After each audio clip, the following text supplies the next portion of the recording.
السلام علیکم ورحمۃ اللہ وبرکاتہ۔ حضور اکرم صلی اللہ علیہ وآلہ وسلم نے فرمایا، کیا تم جانتے ہو سورج ڈوب کر کہاں جاتا ہے؟ حضرت ابوذر غفاری کو تعلیم و تعلم سے بہت لگاؤ تھا۔ کہتے ہیں کہ مجھے رسول اللہ صلی اللہ علیہ وآلہ وسلم نے ارشاد فرمایا، تو صبح اٹھے اور قرآن کی ایک آیت سیکھ لے، یہ تمہارے لیے اس سے کہیں بہتر ہے کہ رات بھر جاگ کر 100 رکعت نفل ادا کرے۔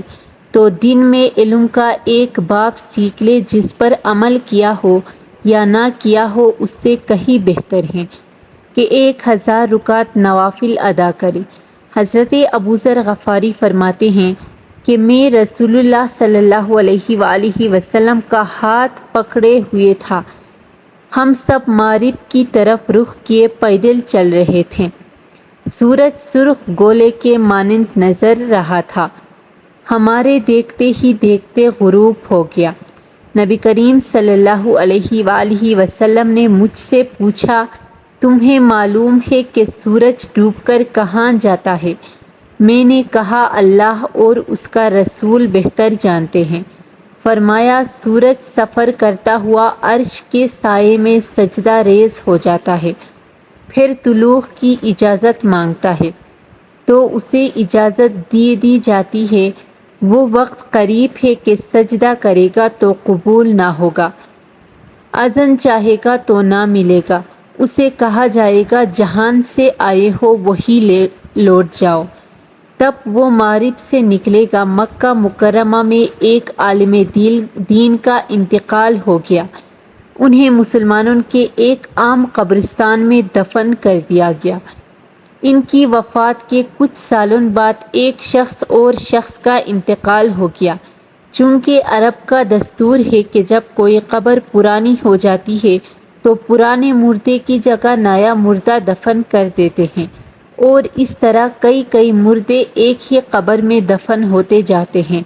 لہٰذا اس شخص کو دفن کرنے کے لیے اس عالم دین کی قبر کھولی گئی تاکہ اس شخص کو بھی اس قبر میں دفن کر دیا جائے۔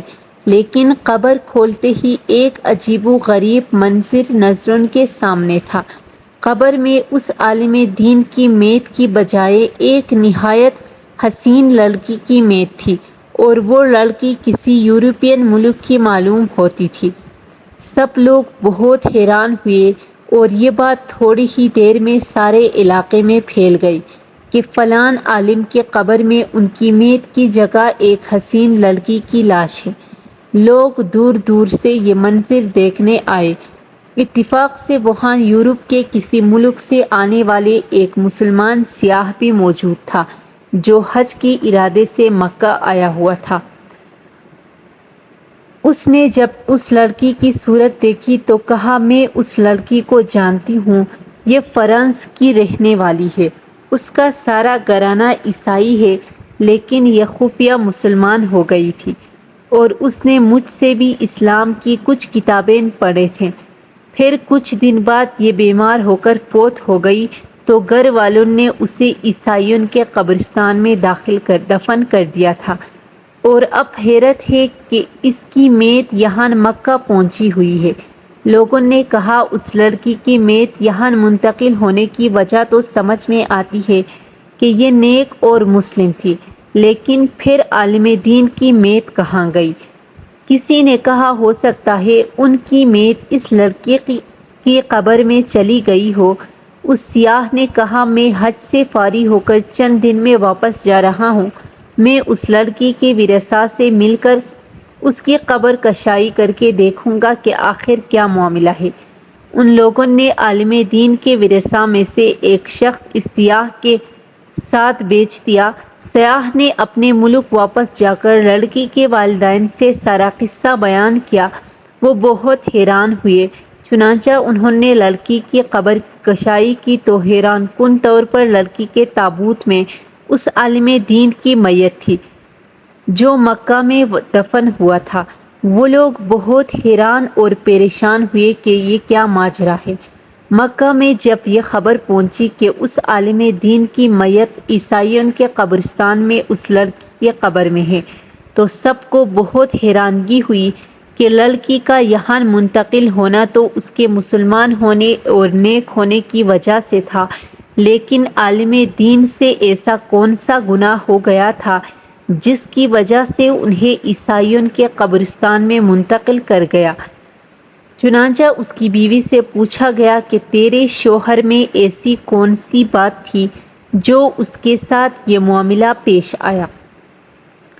اس کے بیوی نے کہا کہ میرا شوہر تو بہت نیک اور نمازی انسان تھا، تہجد گزار اور قرآن پاک کا پڑھنے والا تھا۔